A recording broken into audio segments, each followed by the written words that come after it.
last year, this was the camp that everyone was talking about. So much news, so much buzz. It was a lot of the Deshaun Watson news. Will he play? Will he won't play? What's the contentions of a suspension? And then all of a sudden we fast forward to 2023. This has probably been one of the quieter camps nationally. What do you say locally? What has been the vibe of this year's camp so far? Well, one of the reasons why it might be a little quiet is because we are all sequestered down here in West Virginia at the Greenbrier Resort. Yeah. There are no fans here, so it's just the media, that can't travel down here with the team. So you don't have, all the nationals here like we did last year. There's not a huge media contingent. So that might be one of the reasons. But as you mentioned, one of the other big reasons is the fact that, the whole Deshaun Watson controversy has settled down so much this year. No one's waiting to find out how many games he's going to be out. I mean, there's just a whole different vibe. It's all about football now in regards to Deshaun Watson. And he did stand up in front of his teammates, gave his life story the other night, and, really talked to them just about, what shaped him as a young man growing up and how he got to the point that he is today.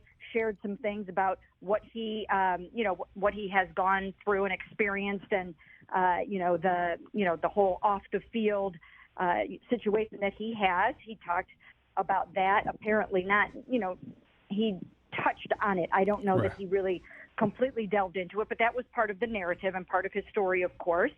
And but other than that, it's been all about football for him here. Yeah, I know all about football for him, but what about his teammates now? You mentioned he's having conversations with them, but how relieved are they now that they can talk football and not about a team that will have Deshaun or without have Deshaun?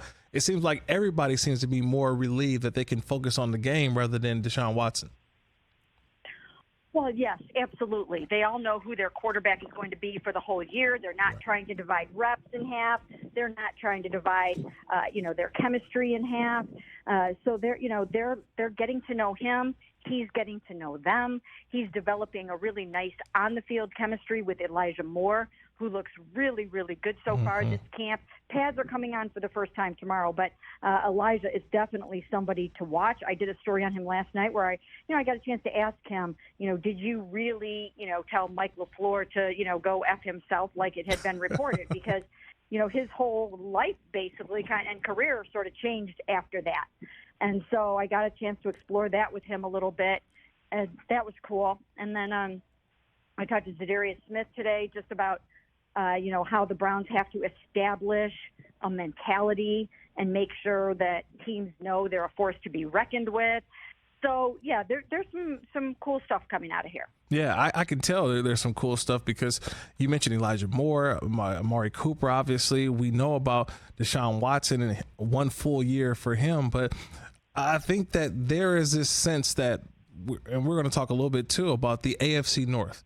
And we know about Burrow. We know about Lamar Jackson, right? Kenny Pickett is still up and coming. But right now, if people were looking, they feel like the Deshaun Watson of this year will be a lot better of what he was next year.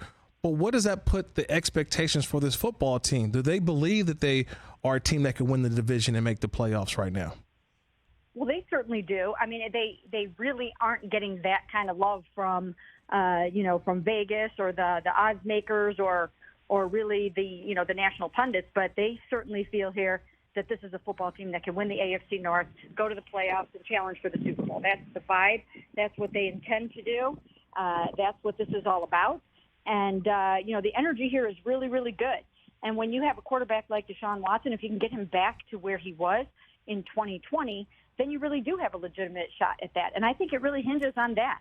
If he can be that player that everybody remembers from his Houston days and his 3 Pro Bowl days and his leading the NFL with 4,823 yards in 2020 days, then they could be onto something. But it really hinges upon that in large part.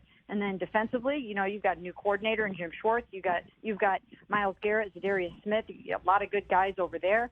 If it all comes together the way that it should, they have as good a chance of anybody in the division. Catch the Rich Eisen Show every single day on the Roku channel, 12 to 3 Eastern, for free.